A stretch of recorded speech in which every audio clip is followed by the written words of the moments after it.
नमस्कार बच्चों, मेरा नाम है मोनुगिरी। बच्चों, हम करें एक्सरसाइज 5.2 से दो क्वेश्चन पहला क्वेश्चन कर चुके हैं। आज करें हम क्वेश्चन नंबर दूसरा। बेटे ये क्लास है MMG मतलब maths make genius. Question number 2 है बेटे, क्या दिया है आपको? एक तो AP दी है, दो में दो पार्ट है बच्चों। AP दी है कितना कितना 10 7 4 से बेटे, और पूछा है 30 टर्म यानी कि n की वैल्यू दी है 30 से बच्चों। आपसे कौन सा पूछा है? 30 टर्म पूछा है। 30वां पद पूछा है बच्चों, 30वां पद यानी कि n की वैल्यू कितनी दे दी? 30 दे दी, 30 दी बच्चों। a कितना पता है आप लोगों को? 10 है भाई। जो पहला होता है उसे a बोलते हैं। d कैसे निकालते हैं आप लोग? दूसरे में से पहला घटा दो तो d आ जाता है आपके पास। कितना आ गया? -3। अब फिर समझो दोबारा से बात। उसने बोला बेटे 30वां पद ज्ञात करिए, 30 टर्म ज्ञात कीजिए। 30 टर्म मतलब बच्चों n की वैल्यू दे दी 30 बच्चों। और एक आपको पता सीरीज जो फर्स्ट टर्म होता है उसे a बोलते हैं। जो डिफरेंस होता है d कैसे निकालते हैं? दूसरे में से पहला माइनस कर दो, d आ जाता है। अब आपको पता है, देखिए 30वां पद, 30वां पद 30 term is equals to question mark. तो बेटे a 30 पूछा है बराबर क्या? क्वेश्चन मार्क। an का फॉर्मूला क्या होता है?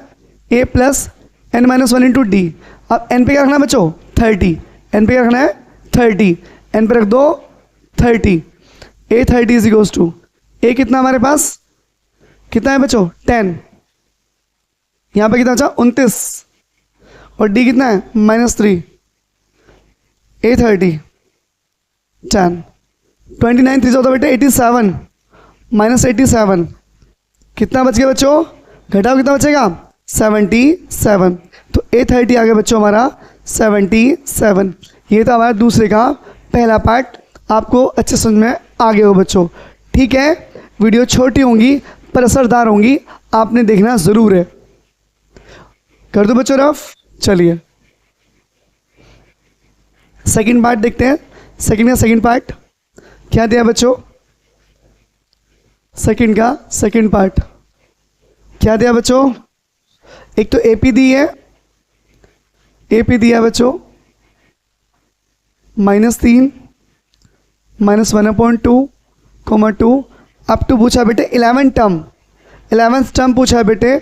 तो जब 11 टर्म पूछा है तो n की वैल्यू कितनी है बेटे? 11 से बच्चों a कितना शुरू में दिया है? a कितना बच्चों? -3। d कैसे निकालते हो? दूसरे में से पहले वाला माइनस कर दो। ये माइनस का इसलिए ब्रैकेट में लिखना पड़ेगा बच्चों। d बराबर -1/2 माइनस क्या होगा बच्चों? प्लस एलसीएम लो। एलसीएम कितना आएगा? 2 एलसीएम आ जाएगा।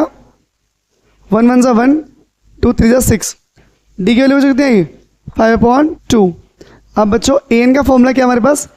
a 11 पूछा बेटे, 11वां पद पूछा है बेटो, 11वां पद 11 टर्म पूछा है बच्चों। तो 11 टर्म कितना पूछा है? यानी कि पूछा है a11। a11 is equals to question mark. Formula क्या है बच्चों an का? n बराबर a plus n minus 1 into D. अब n कितना दिया बच्चों? n दिया है 11, रख दीजिए n पे 11। a कितना बच्चों हमारे पास? -3 प्लस कितना बचेगा? 10। d कितना बच्चों? 5/2 5/2 2 5 ज़ा 10 5 5 ज़ा 5 5 ज़ा बच्चों 25। 25 में 3 के कितने बचेंगे बच्चों? 22 बचेंगे। कितने बचेंगे? 22। यह है हमारा आंसर। क्वेश्चन नंबर दूसरा बच्चों हमारा समाप्त हो गया। आप इस वीडियो को पूरा देखें, शेयर करें, सब्सक्राइब करें और लाइक ज़रूर करें बच्चों। आज इतना ही। थैंक यू, धन्यवाद।